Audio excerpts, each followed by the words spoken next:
हरे कृष्णा। प्रिय श्रोताओं, आप सभी का भक्ति चैनल में हार्दिक स्वागत है। आज आप सभी सुनिए माघ मास की कथा, अध्याय 13।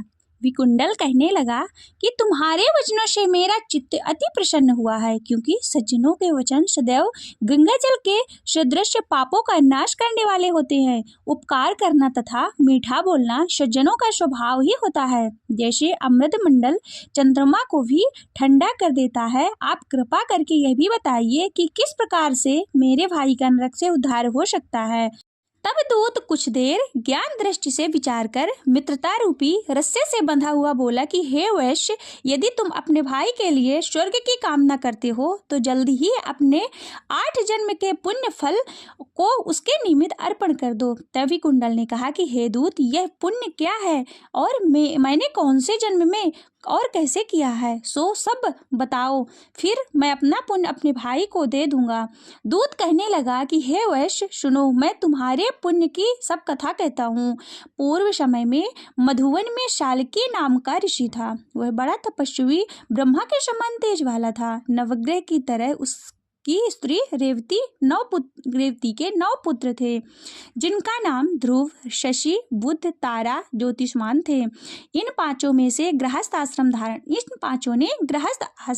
धारण किया तथा निर्मोह, जितमाय, ध्याननिष्ठ और गुणतज्ञ ये चारों संन्यास ग्रहण कर वन में रहने लगे।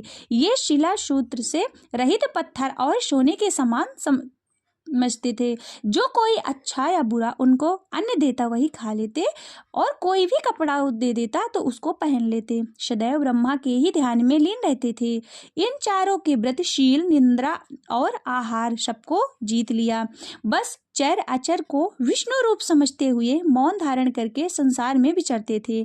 ये चारों महात्मा तुम्हारे घर आए। जब तुमने मध्याह्न के समय भूखे प्यासे इनको आंगन में देखा तो तुमने गदगद कंठ से आंखों में आंसू भरकर इनको नमस्कार करके इनका बड़ा आदर और सत्कार किया। इनके चरणों को धोकर बड़े प्रेम से तुम इनसे कहने लगे कि आज मेरे अहो भाग्य है, आज मेरा जन्म सफल हुआ, मुझ पर भगवान प्रसन्न हुए, मैं सनाथ हुआ, मेरे माता पिता, पत्नी, पुत्र, गौ आदि सभी धन्य हैं जो आज मैंने हरि के सदृश आपके दर्शन किए।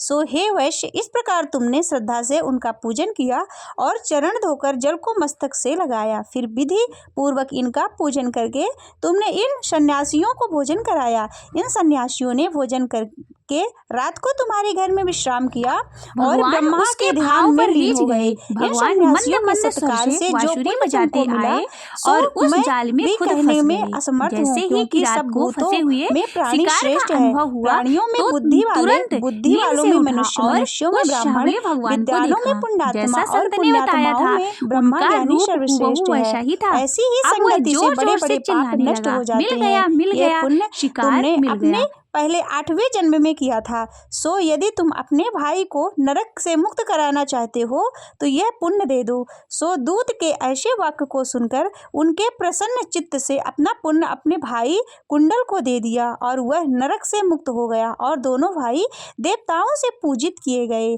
तब दूत अपने स्थान को चला गया। इस प्रकार वैश्य के पुत्र विकुंडल ने अपना पुण्य देकर नरक की यातना से छुड़वाया। सो हे राजन, जो कोई इस इतिहास को पढ़ता या फिर सुनता है वह हजारों गोदान का फल प्राप्त करता है। यहाँ पर माघ मास की कथा 13वां अध्याय समाप्त होता है। माघ मास के आगे की कथा आप हमारे अगले वीडियो में श्रवण करेंगे। अब सुनिए रवि प्रदोष व्रत की कथा। एक गांव में अति दीन ब्राह्मण निवास करता था।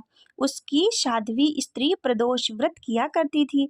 उसे एक ही पुत्र रत्न था। एक समय की बात है, वह पुत्र गंगा स्नान के लिए गया। दुर्भाग्यवश मार्ग में चोरों ने उसे घेर लिया और वे कहने लगे कि हम तुम्हें मारेंगे नहीं, तुम अपने पिता के गुप्त धन के बारे में हमें बतला दो। बालक दीन भाव से कहने लगा कि बंधुओं, हम अत्यंत दीन दुखी गरीब हैं, हमारे पास धन कहाँ है। तब चोरों ने कहा कि तेरे इस पोटली में क्या बंधा है। बालक ने निसंकोच कहा कि मेरी माँ ने मेरे लिए रोटियां दी हैं। यह सुनकर चोरों ने अपने साथियों से कहा कि साथियों, यह बहुत ही दीन दुखी मनुष्य है, अतः हम किसी और को लूटेंगे। इतना कहकर चोरों ने उस बालक को जाने दिया। बालक वहां से चलते हुए एक नगर में पहुंचा। नगर के पास एक बरगद का पेड़ था। वह बालक उसी बरगद के वृक्ष की छाया में सो गया। उसी समय उस नगर के सिपाही चोरों को खोजते हुए उस बरगद के वृक्ष के पास पहुंचे और बालक को चोर समझकर बंदी बना राजा के पास ले गए। राजा ने उसे कारावास में बंद करने का आदेश दे दिया। ब्राह्मणी का लड़का जब घर नहीं लौटा तब उसे अपने पुत्र की बड़ी चिंता हुई। अगले दिन प्रदोष व्रत था। ब्राह्मणी ने प्रदोष व्रत किया और भगवान शंकर से मन ही मन अपने पुत्र की कुशलता की प्रार्थना करने लगी। भगवान शंकर ने उस ब्राह्मणी की प्रार्थना को स्वीकार कर ली। उसी रात भगवान शंकर ने उस राजा को स्वप्न में आदेश दिया कि राजा, यह बालक चोर नहीं है, उसे प्रातः छोड़ दे, अन्यथा उसका सारा राज्य वैभव नष्ट हो जाएगा। प्रातःकाल राजा ने शिव जी की आज्ञा अनुसार उस बालक को कारागार से मुक्त कर दिया। बालक ने अपनी सारी कहानी राजा को सुनाई। राजा वृत्तांत को सुनकर अपने सिपाहियों को उस बालक के घर भेजा और उसके माता पिता को राज दरबार में बुलाया। उसके माता पिता बहुत ही भयभीत थे।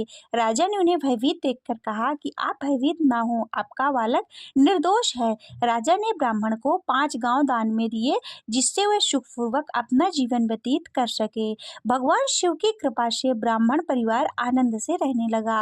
अतः जो मनुष्य रवि प्रदोष व्रत को करता है वह सुखपूर्वक और निरोगी होकर अपना पूर्ण जीवन व्यतीत करता है तथा उसके जीवन में खुशहाली आती है।